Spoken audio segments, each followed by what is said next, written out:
কি ব্যাপার, দুইজন এখানে কি মতলবে ঘুরতেছেন? হাব ভাব তো ভালো দেখাচ্ছে না। ভাবি, কি? আরে কি বলবেন বলেন, এখন তো আমার কাজকর্ম সব শেষ, আমি ঘুমাইতে যাব।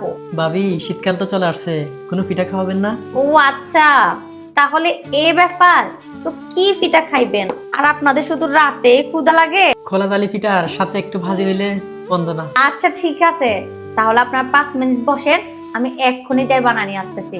এই হলো দেবর আর জামাইয়ের অবস্থা। রাত হলে ওদের ক্ষুধা বেড়ে যায়, যখনই কাজকর্ম শেষ করে একটু ঘুমাতে যাব তখনই ওরা বাহানা ধরলো খোলা জালি পিঠা খাবে আর সাথে একটু করে ভাজি। কি আর করার, ওদেরকে এখন না খাওয়াতে পারলে আমারও ভালো লাগবে না, তাই তাড়াহুড়া করে আলুটা কুটে ভাজিটা বসিয়ে দিলাম। সত্যি কথা বলতে জামাইকে বা শ্বশুরবাড়ির লোকদেরকে কিছু করে খাওয়াইতে অনেক বেশি ভালো লাগে, যদি তারা ঠিকঠাক মতো বইয়ের সম্মানটা দেয়। যেহেতু এখন শীতকাল চলতেছে, শীতকালে সব ধরনের পিঠা খেতে অনেক বেশি ভালো লাগে।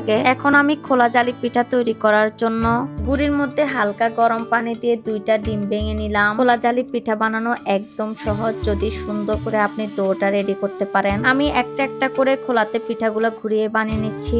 এভাবে হাত দিয়ে ঘুরিয়ে পিঠাগুলো বানালে অনেক বেশি জালি ফুটে, দেখতেও অনেক বেশি সুন্দর লাগে। প্রায় অনেকগুলো পিঠা তৈরি করে ফেলেছি, এখন জামাই আর দেবরকে নিয়ে দিব, দেখি খেয়ে কি বলে। গরম গরম ভাজি আর সাথে খোলা জালি পিঠা ভালোই লাগবে। এ নাও, তোমাদের খোলা জালি পিঠা আর ভাজি রেডি হয়ে গেছে। ওয়াও, খাই দেখি তো আগে একটু।